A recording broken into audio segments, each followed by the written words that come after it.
ಆತ್ಮೀಯ ವಿದ್ಯಾರ್ಥಿಗಳೇ, ಎಲ್ಲರಿಗೂ ಬೆಳಗಿನ ಶುಭೋದಯಗಳು. ನಾವು ಇಂದಿನ ಒಂದು ಆನ್ಲೈನ್ ತರಗತಿಯಲ್ಲಿ 10ನೇ ತರಗತಿ ಈ ಒಂದು ಗಣಿತ ಈ ಒಂದು ಪಾಠಕ್ಕೆ ಸಂಬಂಧಪಟ್ಟಂತೆ ಹಿಂದಿನ ತರಗತಿಯಲ್ಲಿ ನಾವು ಉತ್ತರಗಳಿಗೆ ಸಂಬಂಧಿಸಿದ ವಿಕಿರಣಗಳು ಈ ಒಂದು ಅಧ್ಯಯನವನ್ನು ಅಧ್ಯಯನ ಮಾಡಿದ್ವಿ. ಹಾಗಾಗಿ ಈಗ ನಾವು ಹೊಸ ಇರುವಂಥ ಒಂದು ಅಧ್ಯಾಯ ಅಂತಂದರೆ ರಚನೆಗಳು. ಈ ಒಂದು ಅಧ್ಯಯನವನ್ನು ನಾವು ಅಧ್ಯಯನ ಪರೀಕ್ಷಾ ದೃಷ್ಟಿಯಿಂದ ರಚನೆಗಳು ಬಹಳ ಮುಖ್ಯವಾಗಿ ಬಹಳ ಈಸಿಯಾಗಿರುವಂಥ ಒಂದು ಘಟಕ. ಯಾಕಂದರೆ ಬಹಳ ಸುಲಭವಾಗಿ ರಚನೆಗಳ ಮೂಲಕವೇ ಸುಮಾರು 5 ಅಂಕಗಳನ್ನು ಪಡೆಯುವಂಥ ಒಂದು ಘಟಕವಾಗಿರೋದ್ರಿಂದ ನಾವು ಇದನ್ನು ಸರಿಯಾಗಿ ಅಧ್ಯಯನ ಮಾಡುವ. ಸೊ ಹಾಗಾಗಿ ಈ ರಚನೆಗಳಲ್ಲಿ ಮೊದಲಾಗಿ ಏನು ಬರ್ತಂದರೆ, ಯಾವುದಾದ್ರೂ ಒಂದು ರೇಖಾಖಂಡವನ್ನು ತಗೊಂಡು ಅದನ್ನೇನೋದು ವಿಭಾಗಿಸುವುದು ಅಂತ ಹೇಳ್ತೀವಿ. ಅಂದರೆ ಒಂದು ರೇಖಾಖಂಡವನ್ನು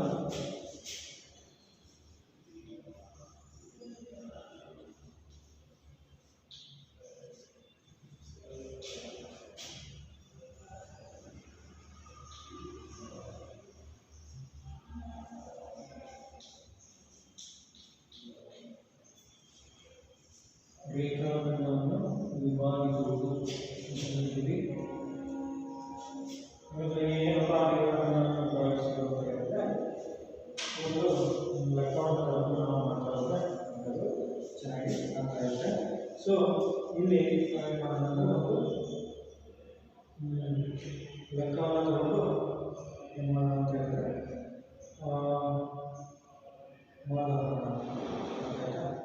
ಸೊ ಒಂದು ಲೆಕ್ಕವನ್ನು ತಗೊಂಡು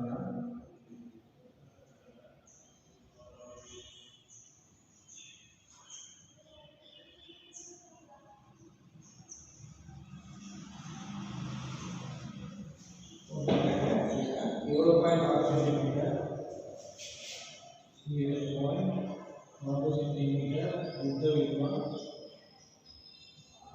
ಒಂದು ರೇಖಾಖಂಡವನ್ನು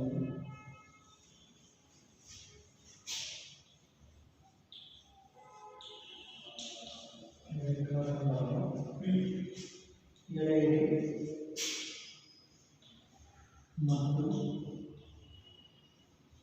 ಇದನ್ನು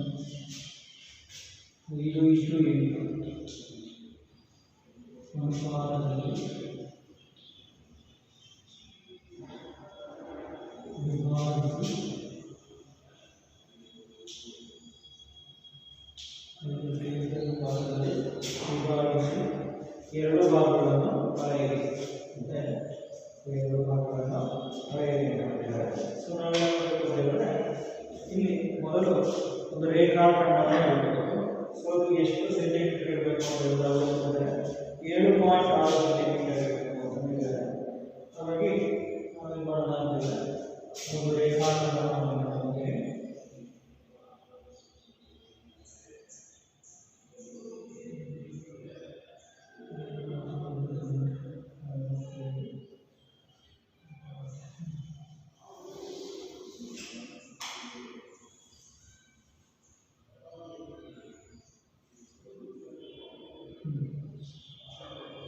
ಹೀಗೆ ನಾನೊಂದು ರೇಖಾಖಂಡವನ್ನು ಮಾಡ್ತೀನಿ. ಒಂದಿಷ್ಟು ಕೊಡ್ತೀನಿ AB ಅಂತ. ಆಯ್ತಾ? ಈಗ ನಂತರ ಏನು ಮಾಡಬೇಕು ಅಂತ ಹೇಳಿದ್ರೆ, ವಿಭಾಗ ಮಾಡಬೇಕಾದ್ರೆ ನಾವೇನು ಮಾಡೋಣ ಅಂತ ಹೇಳಿದ್ರೆ, ಒಂದು ಬಿಂದುವಿನಿಂದ ಯಾವ ಬಿಂದು ಅಂದರೆ A ಬಿಂದುವಿನಿಂದ ಒಂದು ಲಘುಕೋನ ಹೇಳ್ಕೊಳ್ತೀನಿ. ಸೊ ಲಘುಕೋನ ಕೋನೋಪಾಯಗಳಲ್ಲಿ ಇರಬಹುದು ಅಥವಾ ಕೈವಾರದಲ್ಲಿ ಯಾವ್ದಾದ್ರು ಒಂದು ನಿರ್ದೇಶನಾಂಕ ಮೂಲಕ ಹೇಳ್ಬೋದು. ನಾವೇನು ಮಾಡ್ತೀನಿ, ಕೋನೋಪಾಯ ಮೂಲಕ 30 ಡಿಗ್ರಿ ಕೋನವನ್ನು ಹೇಳ್ಕೊಳ್ತಾ ಇದ್ದೀನಿ. ಗೊತ್ತಿದೆಯಾ? ಸೊ ಈಗ ಏನು ಮಾಡ್ತೀನಿ ಅಂದರೆ, ಇಲ್ಲಿಂದ ಒಂದು ರೇಖೆಯಿಂದ ನಾನು ಹೀಗೆ ಉದ್ದಕ್ಕೆ ಹೋಗ್ತೀನಿ. ಗೊತ್ತಿದೆಯಾ? ಸೊ ಹೀಗೆ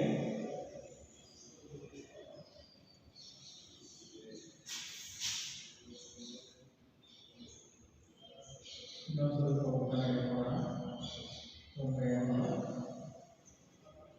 ಸೊ ಹೀಗೆ ಸ್ವಲ್ಪ ಉದ್ದದ ರೇಖಾಖಂಡವನ್ನು ನಂತರ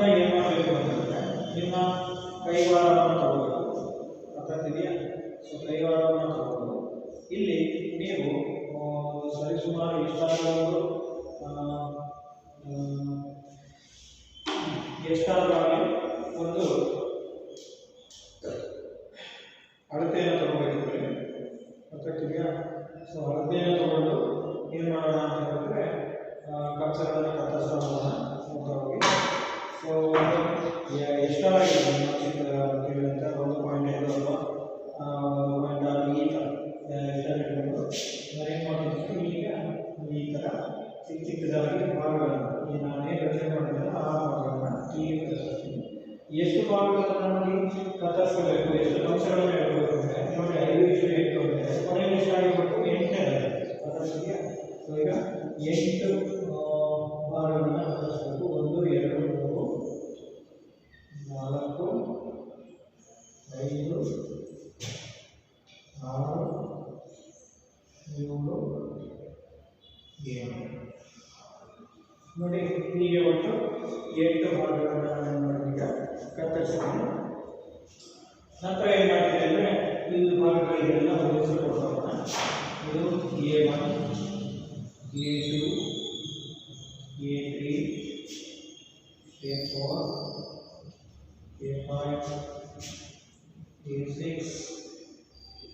A7 ನೆಕ್ಸ್ಟ್ A8 ಅಂತ ಅವತ್ತು 8 ಭಾಗಗಳಾಯಿತು. ಸೊ ನಂತರ ಏನು ಮಾಡಬೇಕು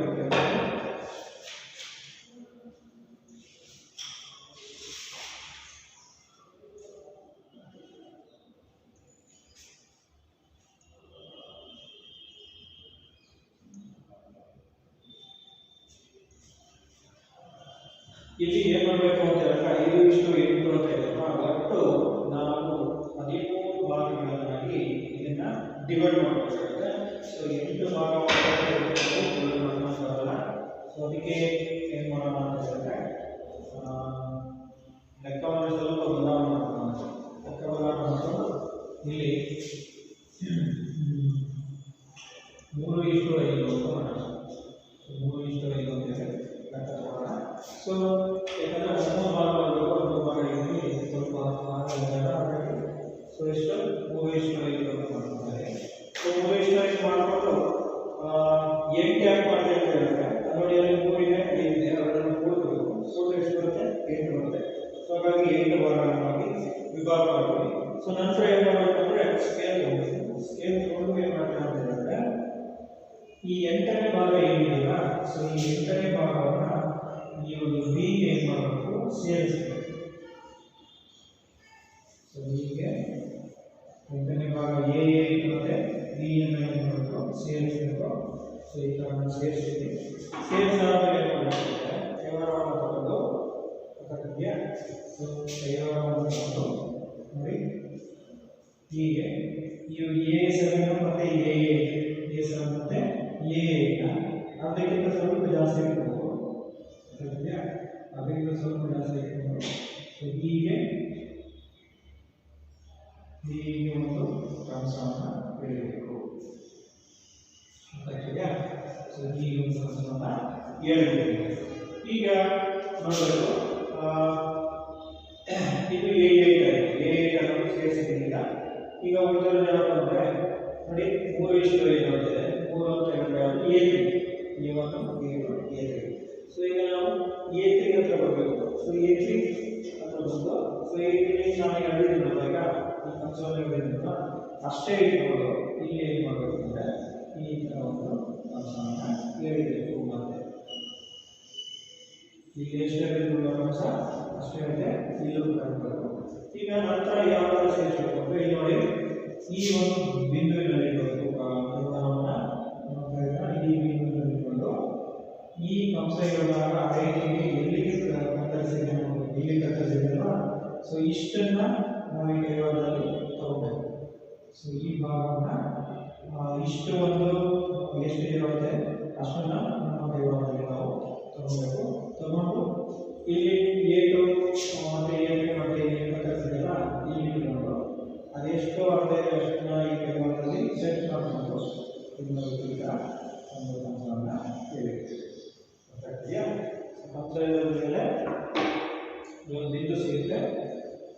ಬಿಂದು ಸಿಕ್ಕಿದ್ರೆ ನೋಡಿ ಆ ಬಿಂದುವನ್ನು ನಮಗೆ ಏರಿಕೆಯನ್ನ ಈ ಒಂದು ರೇಖೆಗೆ ಲಂಬವಾಗಿ ನಾವು ಸೇರಿಸಬೇಕು. ಈಗ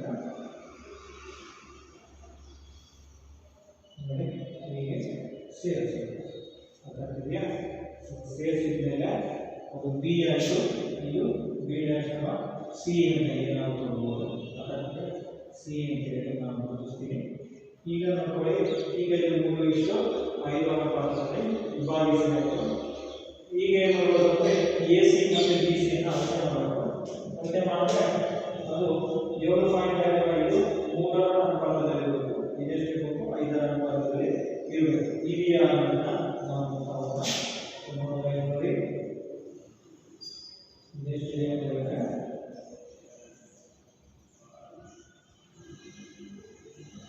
ಸರಿಯಾಗಿ 5 ಮತ್ತು 2 2.9 ಅಂತ ಇದೆ. 2.9 ಸೆಂಟಿಮೀಟರ್. ಸೊ ಇದೆಷ್ಟಿದೆ ಅಂತಂದರೆ ಬಿ ಸಿ ನೋಡಿ, ಬಿ ಸಿ ಎಷ್ಟಿದೆ ಅಂದರೆ 1 2 3 4 4.7 ಸೆಂಟಿಮೀಟರ್ ಆಗಿದೆಯಾ? ಹಾಗಾಗಿ ಸಿ ಎಸ್ ಸಿಯನ್ನು ಅಳತೆ ಮಾಡಿದಾಗ 7.9 ಸೆಂಟಿಮೀಟರ್ ಬಂತು. ಬಿ ಸಿಯನ್ನು ಅಳತೆ ಮಾಡಿದಾಗ ನಮಗೆ 4.7 ಸೆಂಟಿಮೀಟರ್ ಬಂತು. ಇವೆರಡನ್ನ ಕೊಟ್ಟರೆ 7.6 ಬರಬೇಕು. 15 16 14 ವರ್ಷ 1 4 + 2 1 4 + 2 5 4 + 2 6 7.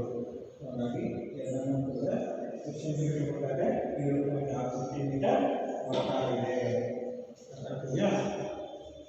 ಸೊ ಈಗ ನಾವು ಏನು ಮಾಡ್ತೀವಿ ಅಂತ ಹೇಳಿದ್ರೆ ಒಂದು ರೇಖಾಖಂಡನ ವಿಭಾಗವನ್ನು ಮಾಡ್ತೀವಿ. ಗೊತ್ತಾಗ್ತಿದೆಯಾ?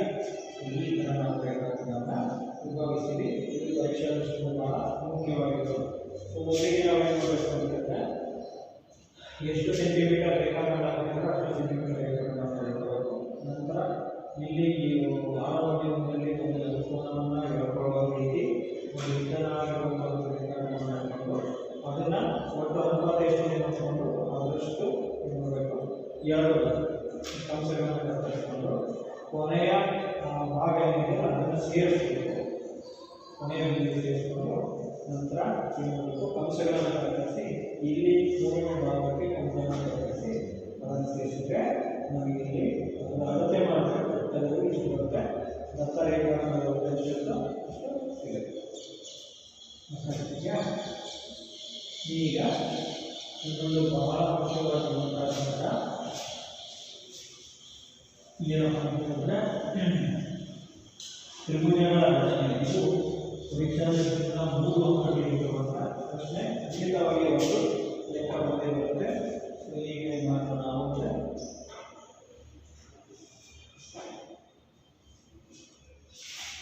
ತ್ರಿಭುಜಗಳ ರಚನೆ ಮಾಡೋಣ.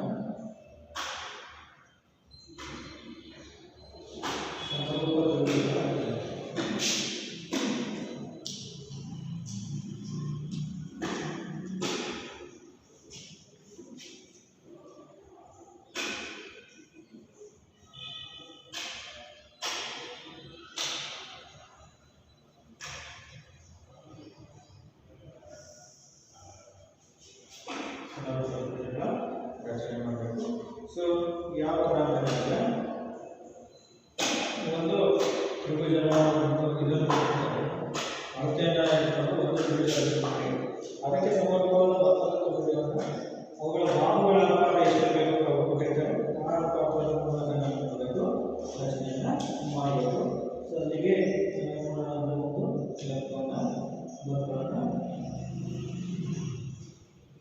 ಬರ್ಕೊಂಡು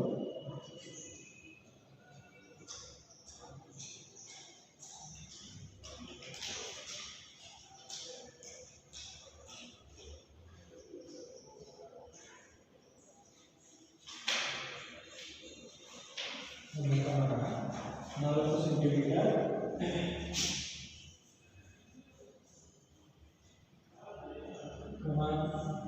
5 सेंटीमीटर 6 सेंटीमीटर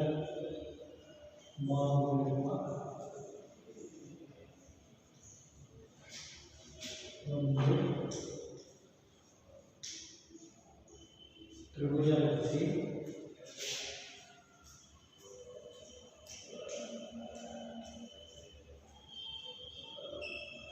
ನಂತರ ಇದಕ್ಕೆ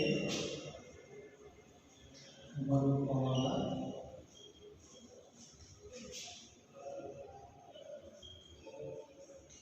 ಮತ್ತೊಂದು ತ್ರಿಭುಜ ರಚಿಸಿ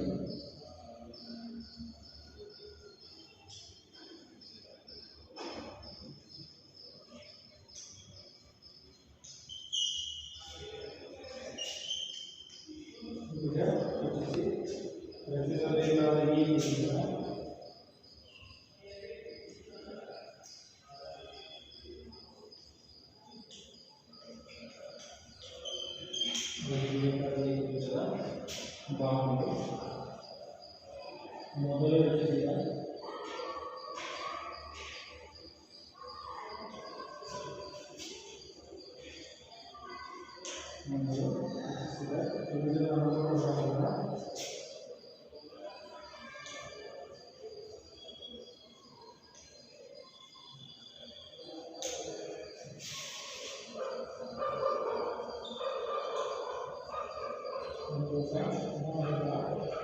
ಎರಡರಷ್ಟು ಇರಬೇಕು.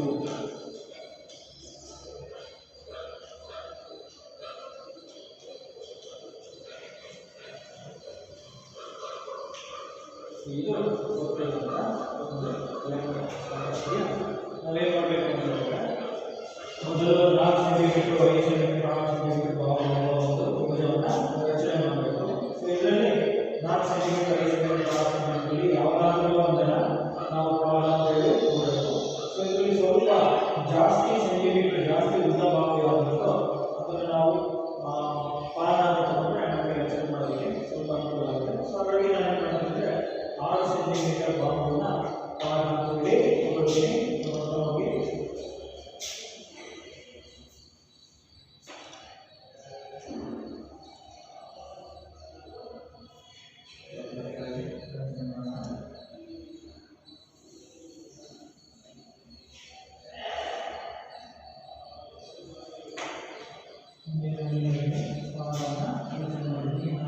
ಹೋಗಿ ನಂತರ ಏನು ಮಾಡಬೇಕು ಅಂತಂದರೆ ಅದೆಲ್ಲ ಬಿಯಲ್ಲಿ ಮುಂಚೆ ರಚನೆ ಮಾಡಬೇಕು. ನಂತರ ಏನು ಮಾಡಬೇಕು ಅಂದರೆ ಇನ್ನೊಂದು ಬಾವು ಇದೆ 4 ಸೆಂಟಿಮೀಟರ್, ಇನ್ನೊಂದು ಬಾವು 5 ಸೆಂಟಿಮೀಟರ್ ಇರ್ತದೆ. ನಾನು ಏನು ಮಾಡ್ತೀನಿ ಅಂದರೆ ಎ ಬಿಯನ್ನು ರಚನೆ ಮಾಡ್ತೀನಿ. ಸೊ ಎ ಬಿ ಎಷ್ಟು ಇರಬೇಕು ಅಂದರೆ 4 ಸೆಂಟಿಮೀಟರ್ ಇರ್ತದೆ. 4 ಸೆಂಟಿಮೀಟರ್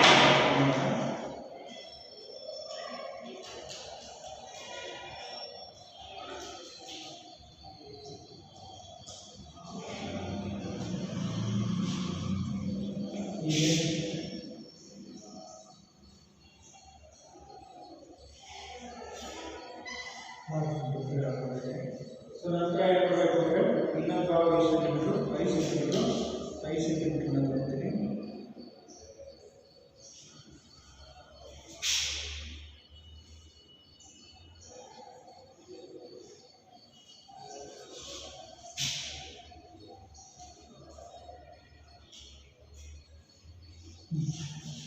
ಈಗ ಎರಡು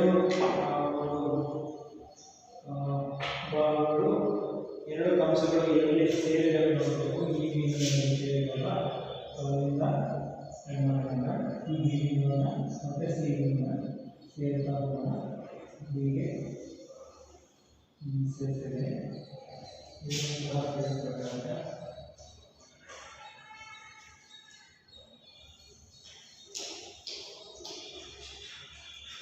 ಹೀಗೆ ಸೇರಿಸಿದ್ದಾರೆ.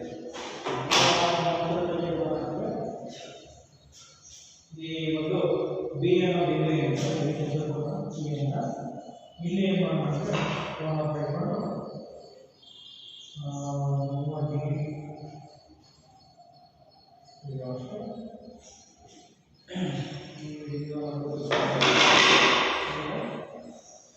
ಒಂದು ಸರಳ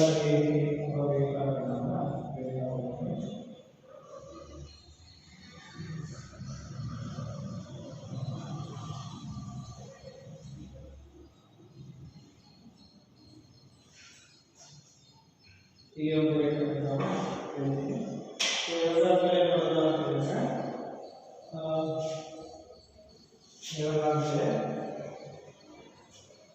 ಈ ಒಂದು ನೋಡಿ ಭಾವದ ಎಷ್ಟಿರಬೇಕು 2/3 ಇಂಟು ಸೊ 2/3 ಇರಬೇಕು ಅಂತ ಹೇಳಿದ್ರೆ ಸೊ ಇಲ್ಲಿ ಏನು ಮಾಡಬೇಕಾಗುತ್ತೆ ಅಂತ ಹೇಳಿದ್ರೆ ಅಂಶ ದೊಡ್ಡದಿದೆಯೋ ಛೇದ ದೊಡ್ಡದಿದೆ ನೋಡಬೇಕು. ಯಾವ್ದಾದ್ರೆ ಛೇದ ದೊಡ್ಡದಿದೆ ಅಲ್ವಾ.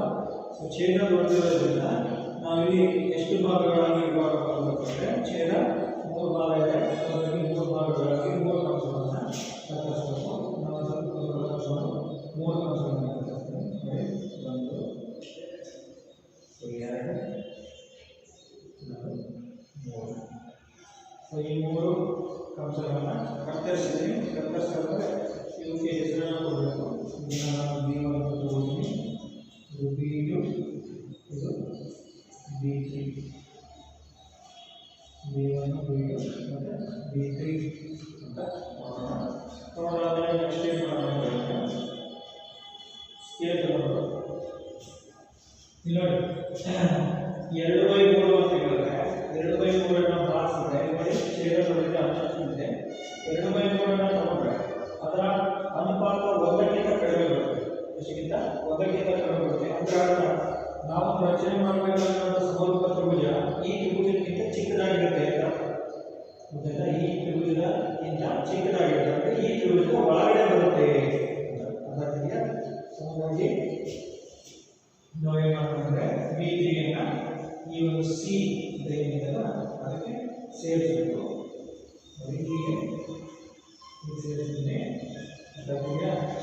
ಈಗ ಏನು ಮಾಡೋಣ ಅಂತಂದ್ರೆ ಕೈವಾರ ನೋಡಿ B2 ಮತ್ತು B3 ಅದಕ್ಕಿಂತ ಜಾಸ್ತಿ ಇಟ್ಕೊಳ್ಳಿ. ನೋಡಿ ಅದಕ್ಕಿಂತ ಜಾಸ್ತಿ ಅಂದರೆ ಸ್ವಲ್ಪ ಮುಕ್ಕಾಲು ಭಾಗ ಹೆಚ್ಚಿಗೆ ತಗೊಂಡು ಇದು ಮಾಡಿದರೆ ಒಂದು ಈ ಥರ ಅಂಶವನ್ನು ಕತ್ತರಿಸ್ತೀವಿ.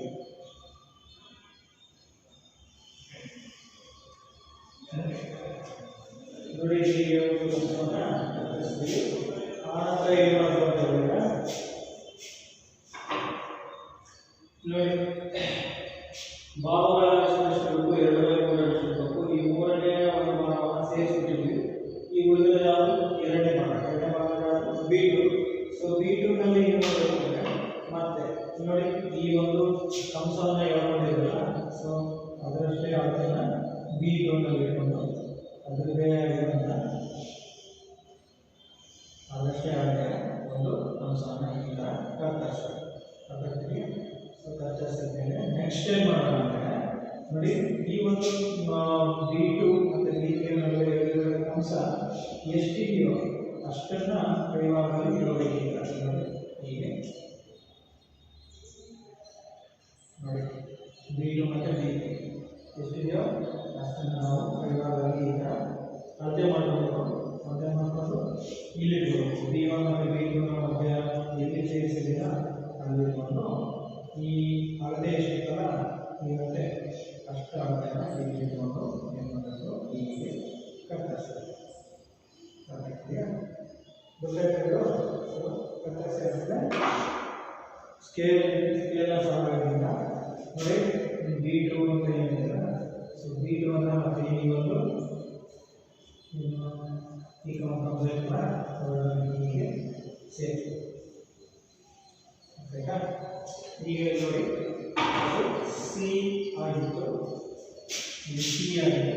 ಇದನ್ನು ನಾವು ಸಿ ಡ್ಯಾಶ್ ಅಂತ ನಾನು ಇದು ಸಿ ಇದು ಸಿ ಡ್ಯಾಶ್ ಇದು ಸಿ ಇದು B1 B2 B3 ಆಗಿಲ್ಲ. ಇದು ಸಿ ಆಗಿತ್ತು, ಇದು ಸಿ ಡ್ಯಾಶ್ ನಾನು ಮತ್ತೆ ಇಷ್ಟಕ್ಕೆ ಮುಗಿದಿಲ್ಲ. ಈಗ ನಾವು ಬೇಕಾದಟ್ಟನ್ನು ವಿಭಾಗ ಮಾಡಿದ್ದೇವೆ. ನಾವು ಮತ್ತೆ ಏನನ್ನು ವಿಭಾಗ ಮಾಡಬೇಕು ತ್ರಿಭುಜವನ್ನು ರಚನೆ ಮಾಡಬೇಕು. ಹಾಗಾಗಿ ನೆಕ್ಸ್ಟ್ ಏನು ಮಾಡಬೇಕು ಅಂತಂದರೆ ಈ ಒಂದು ಕೈವಾರವನ್ನು ಇಟ್ಕೊಂಡು ಇದೆಯಾ ಈ ಕೈವಾರವನ್ನು ಸಿನಲ್ಲಿ ಇಟ್ಕೊಂಡು ಇಟ್ಕೊಂಡು ಏನು ಮಾಡೋಣ ಅಂದರೆ ನೋಡಿ ಹೀಗೆ ಸ್ವಲ್ಪ ಅಳತೆ ಇಟ್ಕೊಂಡು ಈ ಥರ ಒಂದು ಕಂಸವನ್ನು ಹೀಗೆ ಕತ್ತರಿಸೋಣ. ಸಿನಲ್ಲಿ ಇಟ್ಕೊಂಡು ಅದಕ್ಕೆ ಸಿನಲ್ಲಿ ಇಟ್ಕೊಂಡು 10 ಕಂಸ ಕತ್ತರಿಸಿದ ಮೇಲೆ ಗೊತ್ತಾಗ್ತಿದೆಯಾ. ಈಗ ನೋಡಿ ಅದಷ್ಟೇ ಆಗುತ್ತೆ ಈ ಕಂಪ್ಯೂಟರ್ ಎಷ್ಟು ಅಷ್ಟೇ ಸಿ ಡ್ಯಾಶ್ ನಲ್ಲಿ ಇಡಬೇಕು ಗೊತ್ತಾಗ್ತಿದೆಯಾ ಸಿ ಡ್ಯಾಶ್ ನಲ್ಲಿ ಇಟ್ಕೊಂಡು ಈಗ ಏನು ಮಾಡೋಣ ಹೇಳಿಲ್ಲ ಈಗ ಎಷ್ಟಾಗಬೇಕು ಈಗ ಎಷ್ಟಾಗುತ್ತೆ ಗೊತ್ತಾಯ್ತಾ ಸೊ ನಂತರ ಏನು ಮಾಡಬೇಕಂದ್ರೆ ಇಲ್ಲಿ ಈ ಸಂಶಯ ಮೇಲೆ ಈ ಒಂದು ಭಾಗ ಎಷ್ಟಿದೆ ನೋಡ್ಬೋದು ಈ ಭಾಗದಲ್ಲಿ ಅಡ್ಜಸ್ಟ್ ಮಾಡಬೇಕು ಅಂದರೆ ಇಷ್ಟಿದೆ ಅದನ್ನೇ ನಾವು ಈ ಒಂದು ಬಿಂದುವನ್ನು ಹೀಗೆ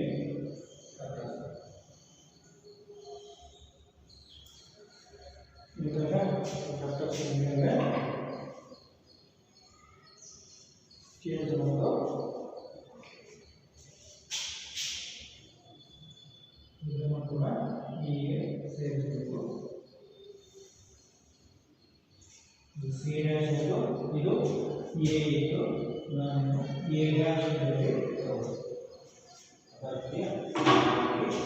ಈಗ ನೋಡಿ ನಾವು ರಚನೆ ಮಾಡಿರುವಂಥ ಯಾವುದು ಎ ಬಿ ಸಿ ಇಲ್ಲಿ ಒಳಗಡೆ ಮತ್ತೊಂದು ಚಿಕ್ಕದಾಗಿರುವ ಸಂಖ್ಯೆ ಯಾವುದಂದ್ರೆ A dash B C dash ಯಾವುದು A dash B C dash ಇದೆಯಾ ಸೊ ಹಾಗಾಗಿ A dash B C dash ಅನ್ನೋ ತ್ರಿಭುಜ ಯಾವುದಕ್ಕೆ ಸಮರೂಪ ಇರುತ್ತೆ ಅಂದರೆ ಇದು ಸಮರೂಪದ ಚಿಹ್ನೆ ಗೊತ್ತಿರಲ್ಲ ಸಮರೂಪ ಇದು ತ್ರಿಭುಜ ಯಾವುದಂದ್ರೆ ರಚನೆ ಮಾಡಿದ ತ್ರಿಭುಜ ಯಾವುದು ಎ ಬಿ ಸಿ ಇವುಗಳ ಅನುಪಾತ ಎಷ್ಟಿದೆ ಅಂದರೆ 2/3 ಇರುತ್ತೆ ಮೊದಲು ಕೊಟ್ಟಿರುವಂಥ ಒಂದು ಅಳತೆಗಳನ್ನು ಮಾಡಿ ತ್ರಿಭುಜವನ್ನು ರಚನೆ ಮಾಡ್ಕೊತೀವಿ ತ್ರಿಭುಜ ರಚನೆ ಮಾಡ್ಕೊಂಡು ಆದಮೇಲೆ ಇದೆಯಾ ತ್ರಿಭುಜವನ್ನು ರಚನೆ ಮಾಡ್ಕೊಂಡು ಆದಮೇಲೆ ಏನು ಮಾಡ್ತೀವಿ ಅಂತ ಹೇಳಿದ್ರೆ ಇಲ್ಲಿ ಒಂದು ಲಂಬವನ್ನು ಇಟ್ಕೊಂಡು ಒಂದು ರೇಖಾಖಂಡವನ್ನು ಹೇಳ್ಕೊತೀವಿ ಸೊ ರೇಖಾಖಂಡ ಹೇಳ್ಕೊಂಡಾದ್ಮೇಲೆ ಎಷ್ಟು ಭಾಗಗಳಿಂದ ನೋಡಬೇಕು ಛೇದದಲ್ಲಿ 3 ಭಾಗ ಇತ್ತು ಸೊ 1 2 3 ಭಾಗ ಛೇದವನ್ನು ಈ ಒಂದು 3ನೇ ಭಾಗವನ್ನು ನಾವು ಸಿ ಅನ್ನು ಏನು ಮಾಡಬೇಕು ಸೇರಿಸ್ತೀವಿ ಗೊತ್ತಾಗ್ತಿದೆಯಾ ಸೊ ಸೇರಿಸಿದ ಮೇಲೆ ನೆಕ್ಸ್ಟ್ ನಾವೇನು ಮಾಡಬೇಕು ಅಂತ ಹೇಳಿದ್ರೆ ಕಂಸಗಳನ್ನು ಕತ್ತರಿಸಬೇಕಿದೆ ಸೊ ಅದರಿಂದ ಕಂಸಗಳು ಸೊ ಇದು ಕೂಡ ಕಂಸಗಳು ಇದನ್ನು ಸೇರಿಸಿದ್ವಿ ನಂತರ ಇದನ್ನು ಮತ್ತು ಇದನ್ನು ಮತ್ತೆ ಮಾಡಬೇಕು ವಿಶ್ವನಾಥ ಮಾಡಿಕೊಂಡು ಅದನ್ನು ಇಲ್ಲಿ ಒಂದು ಇಲ್ಲಿಂದ ಕತ್ತರಿಸಿ ಸಿ ಡ್ಯಾಶ್ ಕೂಡ ಸೇರಿಸ್ತೀವಿ ಸೇರಿಸಿ ಆದಮೇಲೆ ನಂತರ ಏನು ಮಾಡಬೇಕು ಅಂತಂದರೆ ಸಿನಲ್ಲಿ ಒಂದು ಕಂಸವನ್ನು ಎಳೆಯಿದ್ದೀವಿ ಈ ಥರ ಸೊ ಕಂಸವನ್ನು ಎಳ್ಕೊಂಡ್ಮೇಲೆ ಎಷ್ಟು ಕಂಸವನ್ನು ಎಳೆದಿರ್ತೀವೋ ಅಷ್ಟೇ ಕಂಸವನ್ನು ಸಿ ಡ್ಯಾಶ್ ಮಾಡಿ ಇಡಬೇಕು ಎಳ್ಕೊಂಡಾದ್ಮೇಲೆ ಇದೆಷ್ಟು ಅಂತರ ಇದೆ ಅದನ್ನು ನೋಡಿಕೊಂಡು ಇಲ್ಲಿ ಇಟ್ಕೊಂಡು ಅದನ್ನು ಕತ್ತರಿಸ್ಬಿಟ್ಟು ಸಿ ಡ್ಯಾಶ್ ಕೂಡ ಮಾಡಬೇಕು ಸೇರಿಸಿ ಕಷ್ಟಕ್ಕೆ ಮಾಡಿದ್ಮೇಲೆ ನಮಗೆ ತ್ರಿಭುಜ ಸಿಗುತ್ತೆ ಸೊ ಇದು ಯಾವುದು ಅಂತಂದರೆ ಅನುಪಾತ 2/3 ಈ ಥರ ಒಂದಕ್ಕಿಂತ ಕಡಿಮೆ ಇಲ್ಲ ಈ ಒಂದಕ್ಕಿಂತ ಜಾಸ್ತಿ ಇದ್ರೆ ಏನಾಗುತ್ತೆ ಅಂತ ಇನ್ನೊಂದು ಲೆಕ್ಕ ನಾವು ನೋಡೋಣ ಸೊ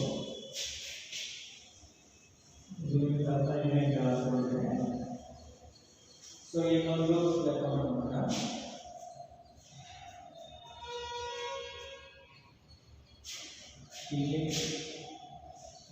ಇಲ್ಲೇ ಮಾಡೋಣ ಇಷ್ಟೊಂದರೆ 5 ಸೆಂಟಿಮೀಟರ್ 6 ಸೆಂಟಿಮೀಟರ್ ಮತ್ತು 7 ಸೆಂಟಿಮೀಟರ್ ಲೆಕ್ಕ 5 ಸೆಂಟಿಮೀಟರ್ 4 ಸೆಂಟಿಮೀಟರ್ ಮತ್ತು 7 ಸೆಂಟಿಮೀಟರ್ ಬಾಂಬೆಯುವ ರಚಿಸಿ ಇದಕ್ಕೆ ಎಲ್ಲ ಸೇರಿದಂತೆ ಸಮರೂಪವಾದ ಮತ್ತೊಂದು ತ್ರಿಭುಜವನ್ನು ರಚಿಸಬೇಕಾದ ಈ ತ್ರಿಭುಜದ ಬಾಹು ಮೊದಲು ರಚಿಸಿದ ತ್ರಿಭುಜದ ಅನುರೂಪ ಬಾಹುಗಳ 5/7 7/5 ಇರಬೇಕು ಸೊ ಇಲ್ಲಿ ನೋಡಿ 7/5 ಅಂತ ಹೇಳಿದ್ರೆ ಪಾರ್ಟ್ಸ್ ನಮಗೆ ಒಂದಕ್ಕಿಂತ ಜಾಸ್ತಿ ಬರುತ್ತೆ ಸೊ ಒಂದಕ್ಕಿಂತ ಏನಿರುತ್ತೆ ಜಾಸ್ತಿ ಬರುತ್ತೆ ಸೊ ಹಾಗಾಗಿ ನಾವೇನು ಮಾಡಬೇಕು ಅಂದರೆ ಇದು ಯಾವ ಥರ ಬರುತ್ತೆ ಅಂತ ನಾವು ಫಸ್ಟ್ ಏನು ಮಾಡೋಣ ಅಂತ ಹೇಳಿದ್ರೆ ನೋಡಿ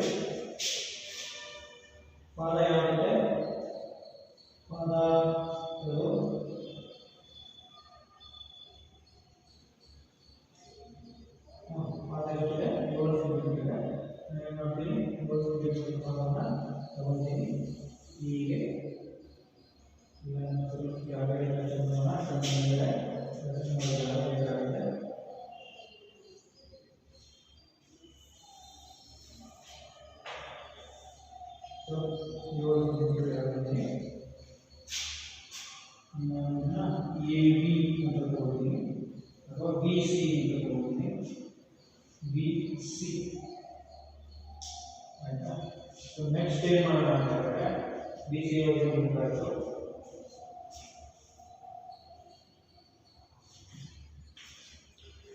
ಉಳಿದ ಭಾಗಗಳು ಎಷ್ಟೆಷ್ಟಿವೆ?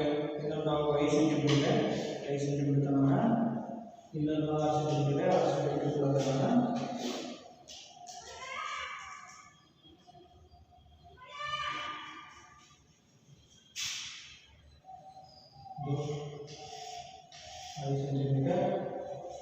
ಇನ್ನೊಂದು 6 ಸೆಂಟಿಮೀಟರ್.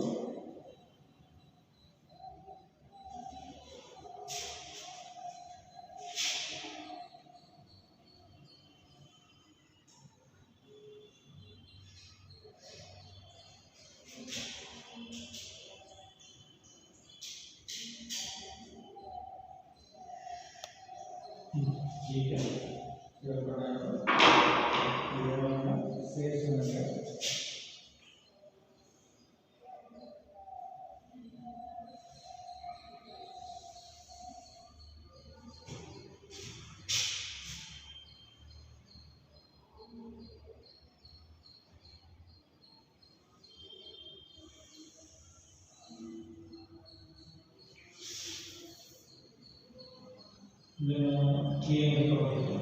ನೋಡಿ ಇಲ್ಲಿ ಅಂಶ ದೊಡ್ಡದಿದೆ, ಛೇದ ಚಿಕ್ಕದಿದೆ.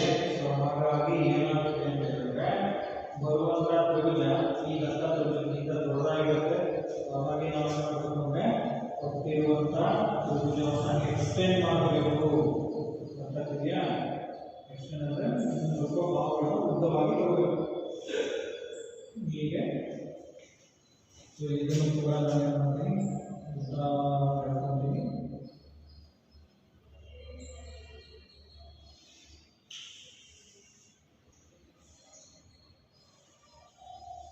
ಇಷ್ಟು ಉದ್ದವಾಗಿ ತಗೊಂಡಿದ್ದೀನಿ. ಈಗ ನಂತರ ಏನು ಮಾಡಬೇಕು ಅಂದರೆ ಗೊತ್ತಿದೆ, ಒಂದು 30 ಡಿಗ್ರಿ ಇಟ್ಕೊಂಡ್ಬಿಟ್ಟು ಅದಕ್ಕಿಂತ ಸ್ವಲ್ಪ ಕಡಿಮೆ ಮಾಡೋಣ. ಈಗ ಏನಂದರೆ ಸ್ವಲ್ಪ ದೊಡ್ಡದಾಗಿ ಬೇಕಾಗುತ್ತೆ. ಸೊ ಬೇಕಾಗಿರೋದ್ರಿಂದ ಸ್ವಲ್ಪ ರೇಖಾಖಂಡ ಉದ್ದನಾಗಿ ಇರಬೇಕು. ಹಾಗಾಗಿ ಸ್ವಲ್ಪ ಉದ್ದವಾಗಿರುವಂಥ ರೇಖಾಖಂಡವನ್ನು ನಾನು ಹೇಳುವಂತ ಇದ್ದೀನಿ.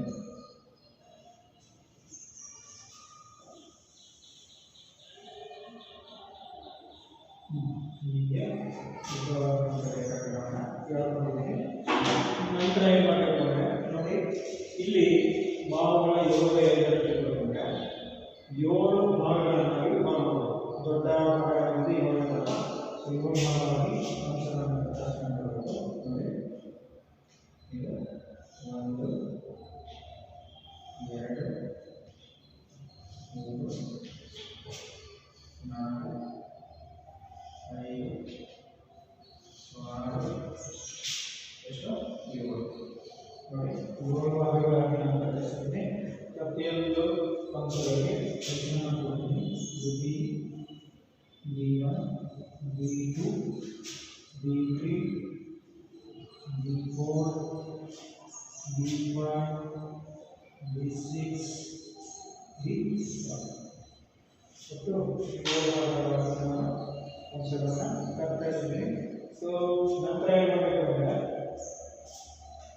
ಈ ಒಂದು 7ನೇ ಭಾಗವನ್ನು ಅಲ್ಲ, ಇಲ್ಲಿ ಏನು ಮಾಡಬೇಕು ಅಂದರೆ 5ನೇ ಭಾಗ ಏನಿದೆಯಲ್ಲ B5 ಅಂತ ಏನಿದೆಯಲ್ಲ, ಈ B5 ಅನ್ನೋದು ಈ ಸಿಗೆ ಏನು ಮಾಡಬೇಕಂದ್ರೆ ಜಾಯಿನ್ ಮಾಡಬೇಕು. ಸೊ ಯಾವ ಥರ ಜಾಯಿನ್ ಮಾಡಬೇಕು ಅಂದರೆ ಇಟ್ಕೊಂಡು B5 ಏನಿದೆಯಲ್ಲ ಅದನ್ನು ನಾನು ಸಿಗೆ ಸೇರಿಸ್ಕೊಳ್ತೀನಿ. ಹೀಗೆ ಸೇರಿಸ್ಕೊಂಡೆ. ಈಗ ನೆಕ್ಸ್ಟ್ ಏನು ಮಾಡೋಣ ಅಂದರೆ B4 ಮತ್ತು B5 ಮಧ್ಯೆ ಹೀಗೆ ಇಟ್ಕೊಂಡು ಏನು ಮಾಡೋಣ ಅಂದರೆ ಒಂದು ಕಂಸವನ್ನು ಈಗ ಕತ್ತರಿಸೋಣ. ಆಯಿತಾ? ಕತ್ತರಿಸಿದ ಮೇಲೆ ಈಗ B7 ಇಟ್ಕೊಂಡು ಮತ್ತೆ ಒಂದು ಕಂಸವನ್ನು ಹೀಗೆ ಕತ್ತರಿಸೋಣ. ಸೊ ಕಂಸದ ಈ ಒಂದು B5 ಸೇರಿಸಿದಾಗ ಎಷ್ಟಿತ್ತು ಅಡ್ಜಸ್ಟ್ ಮಾಡಬೇಕು. ಹೀಗೆ ಇಟ್ಕೊಂಡು ಅದೆಷ್ಟಿತ್ತು ಅಷ್ಟಕ್ಕೆ ಏನು ಮಾಡಬೇಕು, ಹೀಗೆ ಕತ್ತರಿಸಬೇಕು. ಸೊ ಕತ್ತರಿಸಿದ ಮೇಲೆ